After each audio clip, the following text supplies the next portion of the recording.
வணக்கம் நண்பா, நான் உங்கள் ஜிஎஸ் நவீன். மீண்டும் உங்களை சந்திப்பதில் மகிழ்ச்சி.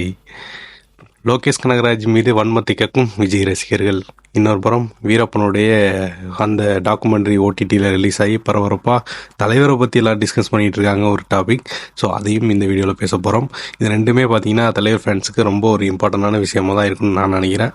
ஸோ ரொம்ப முக்கியமாக ஃபஸ்ட்டு இந்த வீரப்பனுடைய ஸ்டோரியை பற்றி நம்ம பேசிடலான்னு இருக்கேன். ஸோ அவருடைய வாழ்க்கை வரலாறு அதை பற்றிலாம் நான் சொல்ல போகிறதில்ல. தலைவருக்கும் வீரப்பனுக்கும் நடுவே நடந்த அந்த உரையாடல்கள், வீரப்பன் தலைவர் மேலே, நம்ம தலைவர் ரஜினி சார் மேலே எவ்வளோ ஒரு பற்று வச்சுருந்தாரு அப்படிங்கிறதுக்கான அந்த ஒரு ஆதாரங்கள் எல்லாமே அவர் வாயில் அவர் சொன்னதெல்லாம், இன்றைக்கி அவர் கூட இருந்தவங்களாம் சொன்னது எல்லாமே இந்த கூசே முனுசாமி வீரப்பன் அப்படிங்கிற ஒரு டைட்டிலில் வீரப்பனுடைய டாக்குமெண்ட்ரி ஒன்று ஓடிடியில் ரிலீஸ் ஆகிருக்கு. ஸோ அதில் எல்லாமே அப்பட்டமாக வெளியாகிருக்கு. இதுக்கு முன்னாடி ஊடகங்கள் மறைச்ச விஷயங்கள் எல்லாமே வெளியில் வந்திருக்கு.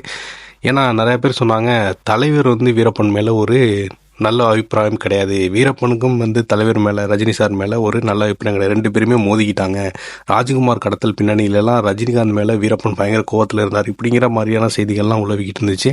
பட் அது எல்லாமே போய் வீரப்பன் ரஜினி சாரை எப்படி பார்த்தாரு அப்படிங்கிற விஷயங்கள்லாம் இன்றைக்கி நிறையவே ரிலீஸ் ஆகிருக்கு. வீரப்பன் அந்த வீடியோவில் அவரே என்ன சொல்கிறாருன்னா, ரஜினி நீ யாரையும் நம்பாத, ஒன்று அமுக்கிறதுக்கு பல அரசியல் முதலைகள் காத்திருக்கிறாங்க, நீ எதுலேயும் போய் தலையை விட்டு மாட்டிக்காத, நீ உன் போக்கிலே போ அப்படிங்கிற மாதிரி ஒரு விஷயத்த சொல்லியிருக்கிறாரு. இன்னொரு விஷயம் அவர் என்ன ரொம்ப முக்கியமாக சொல்கிறாருன்னா, மக்கள்கிட்ட மிகப்பெரிய செல்வாக்கு நடிகர்களே இருந்தது எம்ஜிஆருக்கு மட்டும்தான். அதுக்கு பிறகு இந்த எத்தனையோ நடிகர்கள் வந்தாலும் ரஜினிகாந்த் தான் மக்கள் அந்த எம்ஜிஆர் இடத்துல வச்சு பார்க்குறாங்க, அவருக்கு முதலமைச்சர் ஆகிற அளவுக்கு கூட தகுதி இருக்குது அப்படிங்கிற மாதிரியும் ஒரு விஷயத்த பேசியிருக்கிறாரு. ரொம்ப முக்கியமானது அதுக்கு இன்னொன்று என்னென்னா, அவர் என்ன சொல்ல வர்றாரு அப்படின்னா, நான் ரஜினிகாந்த், நானும் ஒரு ஆன்மீகவாதி, நீ ஒரு ஆன்மீகவாதி, நீ ரொம்ப நேர்மையானவன்னு எனக்கு நல்லாவே தெரியும், ஸோ அதனால தான் உனக்காக இந்த வீடியோ போடுறேன் அப்படிங்கிற மாதிரியும் சொல்லியிருந்தார். ஸோ வீரப்பன் ரஜினி சார் மேலே எவ்வளோ ஒரு பற்று வச்சுருக்கிறாரு. அவர் என்ன தான் அவர் ஒரு கொலை குற்றவாளி, சந்தனத்தை கடத்தி விற்றாரு, யானை தந்தங்களை வேட்டையாடினார் அப்படின்னு சொல்லிட்டு அவர் மேலே பல குற்றச்சாட்டுகள் இருக்குது. அது உண்மைங்கிறாங்க, ஒரு பக்கம் பொய்யுங்கிறாங்க, காட்டை காப்பாற்றினவர்னு ஒரு பக்கம் மக்கள் கொண்டாடுறாங்க அந்த பகுதி மக்கள், இன்னொரு பக்கம் காவல்துறை தரப்பில் பார்த்தீங்கன்னா ஒரு குற்றவாளி மாதிரி சொல்கிறாங்க. ஸோ அது நமக்கு தெரியாது. ஆனாலும் அவர் காட்டுக்குள்ளே அவருக்கு இருந்த சின்ன சின்ன பொழுதுபோக்குகளில் மிக முக்கியமாக அவர் ரசித்த விஷயங்கள் ரஜினி படங்கள் தான் அப்படின்னு சொல்லி அவர் கூடவே இருந்த பல ஆண்டுகள் பயணித்த முகிலன் அவர்கள் இன்னைக்கு இன்டர்வியூவில் ஒரு சேனலில் சொல்லியிருந்தார். அவர் என்ன சொன்னார் அப்படின்னா, அந்த முகிலன்கிறவர் வீரப்பன் காட்டுக்குள்ளே அந்த ரேடியோ போட்டு அந்த கொடைக்கானல் எஃப்எம் அந்த மாதிரி சில எஃப்எம் தான் எடுக்குமா அப்போ அந்த டைமில், அந்த 80s 90s பீரியடில். ஸோ காட்டுக்குள்ளே வேறு எதுவும் வாய்ப்பெல்லாம் இல்லை. அன்றைக்கி வெளி உலகத்திலே டிவி எல்லாம் ரொம்ப பெருசாக இல்லை. ஸோ காட்டுக்குள்ளே போய் நினச்சி பாருங்கள், அப்போ அந்த கோடை பண்பலை இந்த மாதிரி எஃப்எம்லாம் எடுக்கும்போது கேட்டுகிட்டே இருப்பாரான், நியூஸ் என்ன நடக்குது, நம்மளை பற்றி என்ன நியூஸ் வருது அப்படின்னு.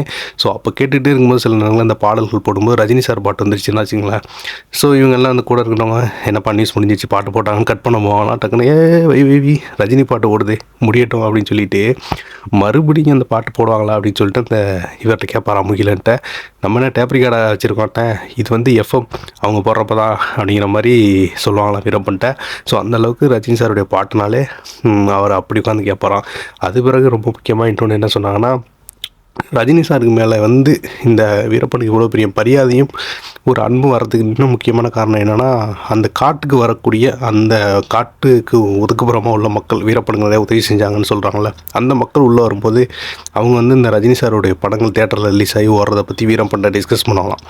ஆனால் ரஜினிகாந்த்னு இருக்கார்ல நான் நடிகர், அவர் நடித்த படத்தை போய் பார்த்தேன், அப்படி இருக்குன்னு படம் தேட்டரில் அப்படி கொண்டாடுறாங்கண்ணா, என்னென்ன இப்படி இருக்குது படம் அப்படின்னு சொல்லும்போது வீரப்பன் அதை இன்ட்ரெஸ்ட்டாக அப்புறம் அப்படியா என்ன கதை சொல்லு, என்ன படம் அப்படின்னு சொல்லிட்டு அந்த கதை படம் எல்லாத்தையும் உட்காந்து அங்கேருந்து வர மக்கள்கிட்ட எல்லாம் பேசிகிட்டு இருப்பாராம்.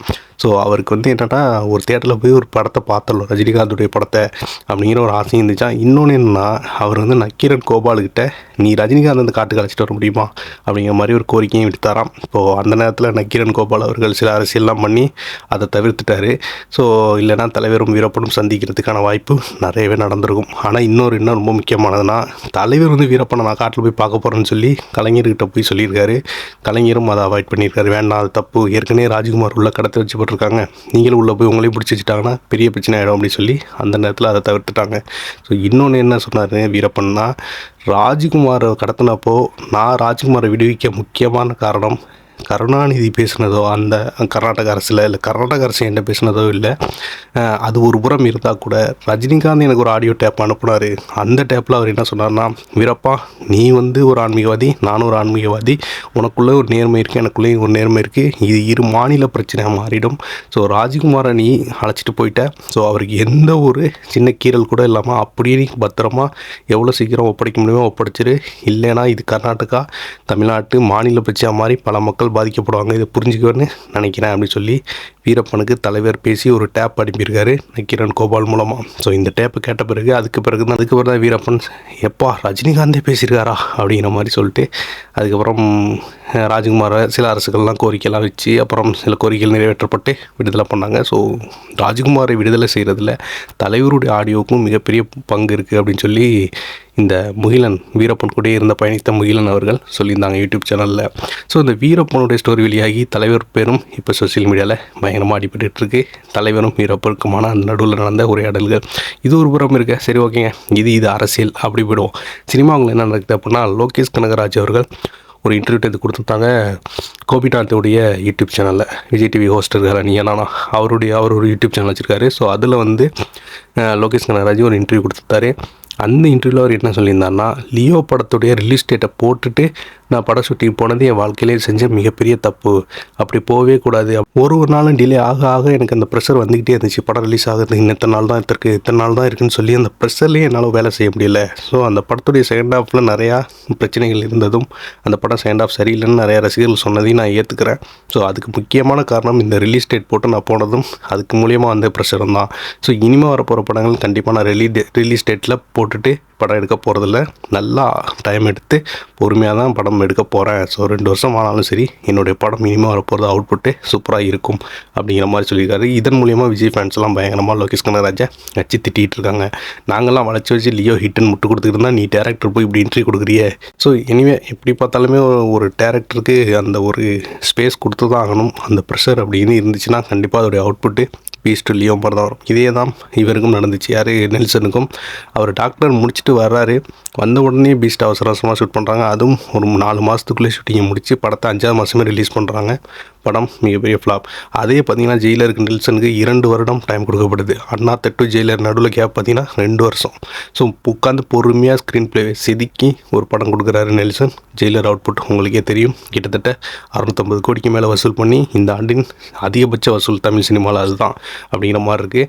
ஸோ ஒரு டேரக்டருக்கு நீங்கள் எவ்வளோ ஸ்பேஸ் கொடுக்குறீங்களோ அதுதான் படத்துடைய அவுட்புட்டாக தெரியும். நீங்கள் எந்த அளவுக்கு நெருக்கடி கொடுக்குறீங்களோ அதோடைய அவுட்புட்டும் இந்த மாதிரி பேடாக தான் ரசிகர்கள்ட்ட போய் சேரும். ஸோ லோகேஷ் இதை இப்போ உணர்ந்துருக்கிறாருன்னு நினைக்கிறேன். தலைவர் 171க்கு அவருக்கு மிகப்பெரிய ஒரு டைமாக கொடுத்துருக்கிறாரு தலைவர். ஏன்னா இப்போ பார்த்தீங்கன்னா லியோ ரிலீஸ் ஆகி ஆல்ரெடி ஒரு 1 மந்த் ஆகிடுச்சு. ஸோ இதுக்கப்புறம் அவருடைய படம் ஸ்டார்ட் பண்ண போகிறது பிப்ரவரி எண்டில் தான், இந்த கம்மிங் பிப்ரவரி எண்டில் தான். நடுவில் ஒரு 5 மாதம் அவருக்கு ஸ்க்ரீன் பிளே ஒர்க் பண்ணுறதுக்கே தலைவரை டைம் கொடுத்துருக்கிறாரு. அதே மாதிரி பார்த்திங்கன்னா அந்த படத்துக்கு ஷூட்டிங் முடித்து ரிலீஸ் ஆகிறதுக்கு கம்மிங் தீபாவளி, அடுத்த தீபாவளி தான் சொல்கிறாங்க. ஸோ அது எந்த அளவுக்குன்னு தெரியல, இல்லை அதுக்கு 2025 பொங்கலானும் தெரியல நமக்கு.